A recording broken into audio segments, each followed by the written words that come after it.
Hand chop is kind of an interesting take on self-defense.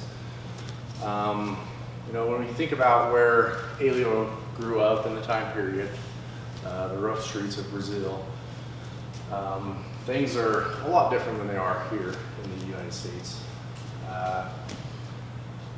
The strikes on Helio's self-defense are really quite preemptive, designed to really end a fight before it begins, which really gets you into a whole lot of legal issues that you know, are better discussed with the lawyer than black belt. So with that said, I don't even recommend striking for self-defense.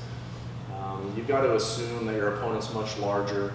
At this point, you know, really the Helio's self-defense are great because they don't escalate the situation. If someone comes up and grabs me and I just punch them, right, it's on. But if I do something else, okay, he doesn't even have time to react before I end the fight.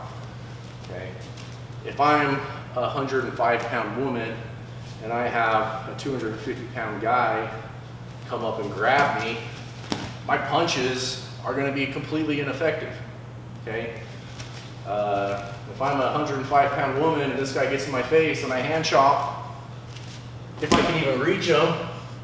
So, you know, personally, I don't recommend teaching. I don't recommend striking for self-defense. I generally don't teach it. Helio has it. I understand why. I recommend you still learn it and know it, because by knowing it, we better understand its limitations. So, with the disclaimer said, Helio's hand chop is for when we have a guy in our face. Okay, he's close, right? I don't want to be here. I don't even want to be here. I want to be out here, okay? But maybe we don't have that luxury. Maybe I'm against a wall, a pin, there's people around, I can't get out, okay? So, number one thing, hands come up, okay? This is a great place to be. Even this, I don't look like a tough guy when I do this, but that's fine. Okay, we're not here to be tough, we're here to survive or win the fight. Okay? Acting tough is not a great way to win a fight. So, Helio combs his hair, what hair he had left at age 90. Combs his hair, distracts the guy, hey man, I'm sorry. And then we chop to the mastoid here. So, hand is just relaxed, comes down striking just behind the ear. The best way to feel the effectiveness of this is to just take kind of the fleshy part of your hand here and just kind of lightly bump the back of your ear here, that bony part of your skull, and you can feel how disorienting that is. So with any amount of force, it's a pretty disorienting move. I don't know if it's going to knock anybody out necessarily, but at least it might give you some time to get out, okay? So Helio's important details, you know, hands up, distracting the guy. If I'm like this and I try and chop at him, right, if my hands go up, what's he doing? His hands are up, okay? So it's a surprise attack, for what it's worth, you know.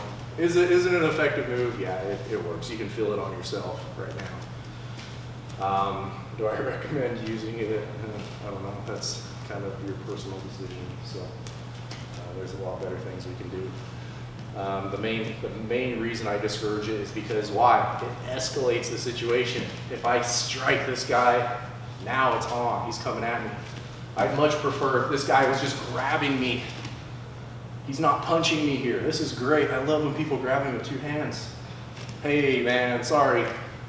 Because now I have time to react. He's not hitting me, I have time to think. Okay? So hand chop, we've got to be close enough for it to work. Distance is essential. Hand comes up, hey man, I'm sorry that I had to hand chop you. Okay? So there it is.